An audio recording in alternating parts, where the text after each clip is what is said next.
नमस्कार दोस्तों, मैं हूं वीर कटारिया और आप देख रहे हैं Kataria fire academy YouTube channel. आज हम मोस्ट इंपॉर्टेंट क्वेश्चन लेकर के आए हैं जो कि एक स्टेट फायर सर्विस के एग्जाम में पूछे जाते हैं। ये जो मैं क्वेश्चन आंसर आज बना रहा हूं, आप किसी भी टेस्ट में जाइए, आप ये मत सोचना कि अकेला राजस्थान के लिए है या दिल्ली के लिए है या कहीं के भी लिए है, क्योंकि ज़्यादातर राजस्थान फायर सर्विस के कमेंट मेरे पास आ रहे हैं क्योंकि वहाँ पे बम्पर वैकेंसी निकलने वाली है। अगर आप वहाँ पे टेस्ट क्लियर करना चाहते हैं तो ये वीडियो आपके लिए बहुत ही इम्पोर्टेंट है। और उसके अलावा भी कोई भी स्टेट फायर सर्विस या किसी भी गवर्नमेंट जॉब के लिए आप जाते हैं तो ये क्वेश्चन आपके लिए बहुत ही इम्पोर्टेंट रहने वाले हैं। तो वीडियो के लास्ट तक बने रहिए। और वीडियो स्टार्ट करने से पहले एक छोटा सा रिक्वेस्ट है, अगर आप चैनल पर नए हैं तो प्लीज़ चैनल को सब्सक्राइब कीजिए और बेल आइकन का बटन जरूर दबाएं। वीडियो स्टार्ट करते हैं। सबसे पहले कॉमन क्वेश्चन आता है, सीवर में कौन कौन सी गैसें होती हैं। जो गटर होता है जिसमें पानी जाता है, गंदा पानी जाता है सीवरेज का, तो उनमें कौन कौन सी गैसें होती हैं।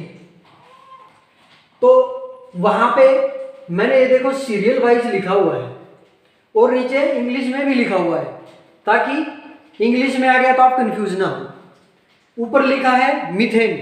मीथेन गैस सबसे ज्यादा सीवर में सबसे ज़्यादा जो गैस जनरेट होती है वो मीथेन होती है और ये फ्लेमेबल होती है। जो आप सीएनजी जिसकी बात करते हैं सीएनजी मीथेन ही होती है, ठीक है। तो CH4 होता है मीथेन का रासायनिक नाम। उसके बाद होता है हाइड्रोजन। हाइड्रोजन का फॉर्मूला है H2। उसके बाद आता है हाइड्रोजन सल्फाइड H2S। ये जहरीली और फ्लेमेबल, इसके अंदर दोनों ही गुण होते हैं। ये फ्लेमेबल भी होती हैं और जहरीली भी होती है। जहरीली ज़्यादा होती है, फ्लेमेबल कम होती है, लेकिन फ्लेमेबल भी होती है। उसके बाद आता है कार्बन मोनोऑक्साइड। ये चीज़ आप यहाँ पे ध्यान रखना। सबसे ज़्यादा आदमी जो गलती करते हैं ना, वो यहीं पे करते हैं। सबसे ज़्यादा जो गलती करते हैं वो यहीं पे करते हैं। CO कार्बन मोनोऑक्साइड यहाँ पे निशान मार के अगर आ जाते हैं, लेकिन ये गलत है। मैं मानता हूं कार्बन मोनोऑक्साइड होती है, ये सभी गैसें होती है चीवर के अंदर। अब आपको ऑप्शन चूज करना है कि वहां पे बंदे ने ऑप्शन कौन सा दिया है, इसलिए मैंने आपको सारे ऑप्शन दिखाए हुए हैं ताकि आप कंफ्यूज ना हो। तो अगर पूछा जाए कि सबसे ज्यादा मात्रा में कौन सी बनती है तो मीथेन बनती है, उसके बाद हाइड्रोजन सल्फाइड और उसके बाद कार्बन मोनोऑक्साइड और उसके बाद हाइड्रोजन, ठीक है। एक हो गया ये क्वेश्चन। अब बात करते हैं दूसरे क्वेश्चन की। अब वो पूछेंगे एक्सटेंशन लैडर की लंबाई कितनी होती है। एक्सटेंशन लैडर की लंबाई कितनी होती है। अब कंफ्यूज होने की बात नहीं है, लंबाई पूछी तो उसने पूरी की पूछी है। उसमें दो पार्ट होते हैं, एक मेन पार्ट होता है और एक एक्सटेंशन पार्ट होता है। तो एक की लंबाई 21 होती है, 21 फीट होती है, और दूसरे की 21 गुणा 2 42 फीट होती है। अगर वो पूछे कि एक्सटेंशन लैडर को खोलने के बाद वो कितनी फीट की खुलती है, तो वो 35 फुट की खुलती है। ये आप ध्यान रखेंगे। मैंने एक ही क्वेश्चन में 3-4 क्वेश्चन जोड़ने की कोशिश की है ताकि लैडर से रिलेटेड कोई भी क्वेश्चन आएगा तो आप समझ जाओगे, आंसर झट से दोगे। और इन पे भी ये आपको डिपेंड करेगा कि कौन सा वहां पे उसने ऑप्शन दिया हुआ है, ठीक है। अब करते हैं नेक्स्ट की बात। नेक्स्ट क्वेश्चन क्या आ सकता है। अब नेक्स्ट क्वेश्चन आता है कि फायर बकेट, जो आग बुझाने वाली बाल्टी होती है ना जिसके अंदर रेत डालते हैं, तो उसको फायर बकेट बोलते हैं। फायर बकेट में नीचे से गोल क्यों होती है। फायर बकेट नीचे से आपने देखा होगा गोल होती है और वो एक स्टैंड में टंगी होती है, ठीक है। तो फायर बकेट नीचे से गोल क्यों होती है। तो आपने देखा होगा कि हमारे इंडियन कल्चर ऐसा है कि कुछ भी चीज़ देखा उसको यूज़ करने की सोचते हैं, भाई उठा ले इसको यूज़ कर लेंगे, ठीक है। तो वो इसलिए बनाई गई ताकि कोई भी आदमी उसको अनावश्यक प्रयोग ना कर सके, ताकि कोई भी अनावश्यक प्रयोग ना कर सके, ठीक है। क्योंकि कोई उसको ले जाएगा, पानी भरने की सोचेगा, रखेगा, वो नीचे लुढ़क जाएगी, पानी गिर जाएगा, या कुछ और डालने की कोशिश करेगा, उसको रखने की कोशिश करेगा, फिर लुढ़क जाएगा, तो मजबूरी में उसका यूज ही नहीं करेगा, वो उधर टंगी ही रहेगी, उसका फायर में ही यूज होगा फिर। उसके बाद आता है लैडर ड्रिल में कितने आदमी होते हैं। लैडर ड्रिल में कितने आदमी या कितने फायरमैन होते हैं। जब आप किसी फायर सर्विस में सिलेक्ट हो जाओगे तो डेली ये प्रैक्टिस में होती है कि लैडर ड्रिल सबसे ज़्यादा, सुबह जो ड्रिल होती है सबसे ज़्यादा लैडर ड्रिल ही की जाती है, क्योंकि शहरों की जो आग होती है बहुमंजिला मॉल हॉस्पिटल्स वगैरह में, तो वहाँ पे लैडर लगाने की जरूरत पड़ती है। तो आपको पता होना चाहिए लैडर ड्रिल में 4 फायरमैन होते हैं।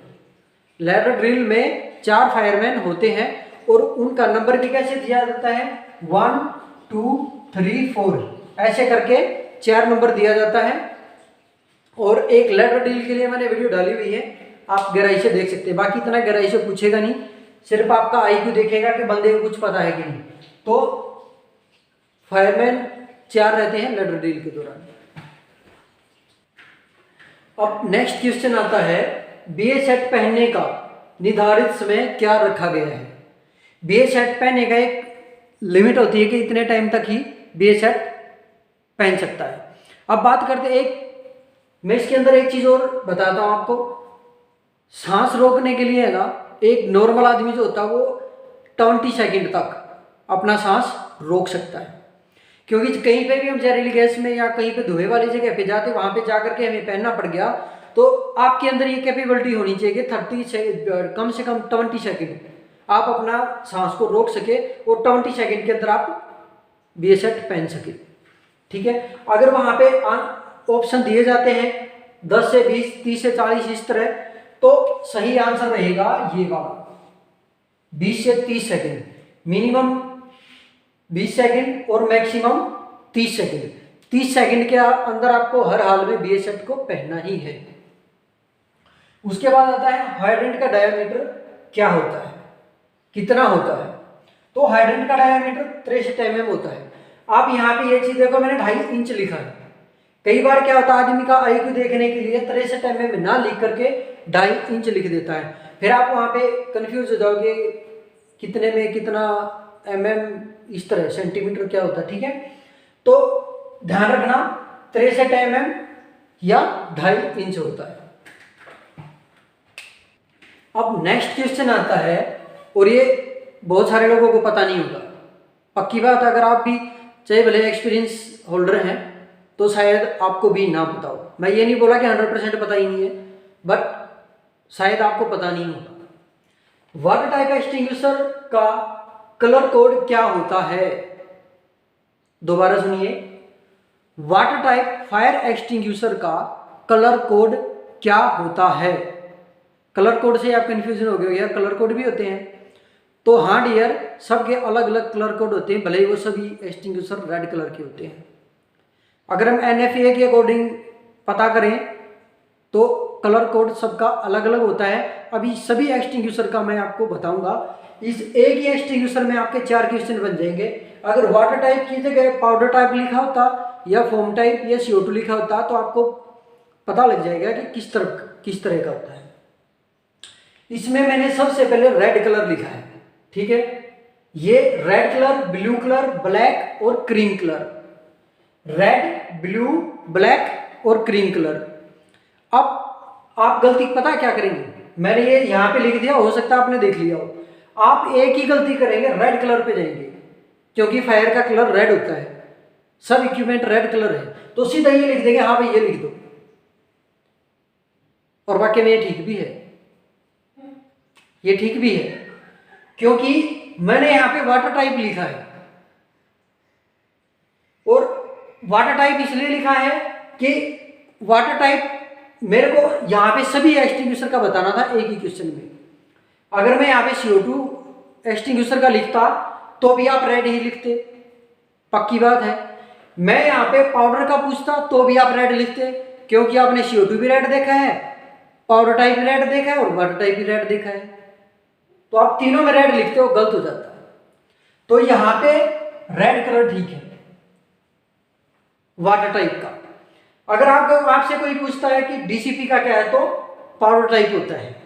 और CO2 का ब्लैक होता है। ठीक है, अब बात करते हैं कि फोम टाइप का, तो क्रीम कलर होता है। मैंने आपको यहां इजी करने के लिए बताया है, नहीं तो मैं यहां पे अगर CO2 लिख देता ना कि CO2 एक्सटिंग्विशर का कलर कोड बताओ, आप रेड लिख देते और गलत हो जाता है। ठीक है, लेकिन मेरे को गलत नहीं कराना है, आप लोगों को सही डायरेक्शन देना है। अब बात करेंगे हम आग बुझाने के तरीके कितने होते हैं। आग बुझाने के तरीके कितने होते हैं, तो यहां पे भी आप कंफ्यूज हो गए। आपको बताया गया स्टारवेशन, स्मूथरिंग, कूलिंग और बीटिंग, ये हो गए 4 टाइप्स। ठीक है, लेकिन अगर मैं एज पर स्टैंडर्ड बात करूं तो 3 ही होते हैं। आपको कंफ्यूज नहीं होना है।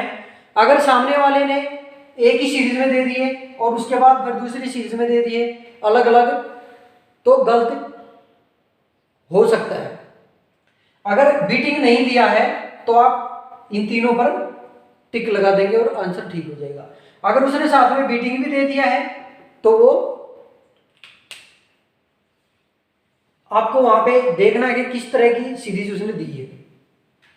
ठीक है, अब स्टारवेशन का मतलब होता है आग को भूखा मारना, स्मूथरिंग का मतलब होता है ऑक्सीजन को कट कर देना, और कूलिंग का मतलब होता है पानी डालकर आग को ठंडा करना, और बीटिंग होता है कि आग को पीट पीट करके बुझाना। जैसे आपने देखा होगा गांव में किसी भी, आप हमारे घरों में कागज वगैरह जला देते हैं नीचे, तो हम पैर मार करके उसको बुझा देते हैं। बीटिंग मतलब मार के पीट पीट के बुझाना। ठीक है, ये था हमारा 8वां क्वेश्चन। अब 9 क्वेश्चन की तरफ चलते हैं। अब हमारा सेकंड लास्ट क्वेश्चन है कि धातु की आग पर कौन सा पाउडर डाला जाता है या कौन से एक्सटिंग्विशर से बुझाया जाता है। धातु की आग पर कौन सा एक्सटिंग्विशर प्रयोग किया जाता है। ठीक है, तो DCP पाउडर यूज करते हैं। अब DCP पाउडर ये यहां पे है, लॉजिक वो नहीं है, वो तो समझ गए होंगे आप। लॉजिक यहां पे है, कुछ लोगों को पता नहीं होगा। वो जो पाउडर होता है उसके अंदर, वो हमारा वो पाउडर नहीं होता जो 10 kg वाले में डलता है या ABC वाले में डलता है। ठीक है, तो धातु की आग को बुझाने के लिए स्पेशल पाउडर होता है जिसको टेक पाउडर बोलते हैं। टेक, TEC, टर्निडी इटेक्टिव क्लोराइड, इसकी फुल फॉर्म है। ठीक है, तो धातु की आग को स्पेशल पाउडर से बुझाया जाता है, टेक पाउडर होता है वो, और एक्सटिंग्विशर DCP होता है, ड्राई केमिकल पाउडर, लेकिन उसके अंदर स्पेशल पाउडर डाला होता है TEC, टर्निडी इटेक्टिव क्लोराइड। अब हम बात करते हैं फोम एक्सटिंग्विशर में कौन सा केमिकल डाला जाता है, तो AFFF डाला जाता है। इसकी फुल फॉर्म भी पूछी जा सकती है, तो मैं आपको फुल फॉर्म बता देता हूं। Equals film forming foam, equals film forming foam. अब इस पे एक क्वेश्चन और भी पूछा जा सकता है कि कितना % डाला जाता है, या सामने वाला बोलेगा कि 50 लीटर का फोम टाइप एक्सटिंग्विशर है, आप उसमें कितना फोम डालेंगे। तो यहां पे आपको क्या, तो एक सीधा सा सूत्र मैं आपको बता देता हूं। अगर आपके पास 100% पानी है, मान लिया 100 लीटर पानी है, तो इसका 3% निकाल लीजिए आप। इसका 3% निकालने से क्या होगा, 97% या 97 लीटर तो पानी हो जाएगा और 3 लीटर फोम हो जाएगा। आप जितना मर्जी, जितने बड़े टैंक का या एक्सटिंग्विशर का ये क्वांटिटी निकाल सकते हैं, ये सूत्र होता है। अब सामने वाला एक क्वेश्चन और भी पूछ सकता है कि फोम एक्सटिंग्विशर के अंदर 50 लीटर पानी है और उसको 6% के हिसाब से फोम अप्लाई करना है या 5% के हिसाब से अप्लाई करना है, तो आप इसका परसेंटेज निकाल करके बताएंगे, वहां पे ये फॉलो नहीं होगा। अगर मैं स्टैंडर्ड की बात करूं तो स्टैंडर्ड यही होता है 100% पे 3 लीटर। तो ये थे 10 क्वेश्चंस जो ज्यादातर पूछे जाते हैं। तो उम्मीद करता हूं आप लोगों को वीडियो पसंद भी आई होगी। अगर इन क्वेश्चन में अगर कोई डिफरेंस आपको लगता है कि समझ नहीं आ रहा, तो आप मेरे से पूछ सकते हैं कमेंट के माध्यम से। अगर और भी वीडियो चाहिए इसी तरह की, या कोई आपके अंदर अलग से क्वेश्चन है तो आप कमेंट कर सकते हैं, मैं आंसर देने की कोशिश करूँगा। तो आज तक के लिए इतना ही, और अभी तक भी आपने हमारे चैनल को सब्सक्राइब नहीं किया है तो प्लीज़ चैनल को सब्सक्राइब कीजिए और बेल आइकन का बटन जरूर दबाएं। जल्द लौटेंगे नेक्स्ट वीडियो के साथ। जय हिंद, जय भारत।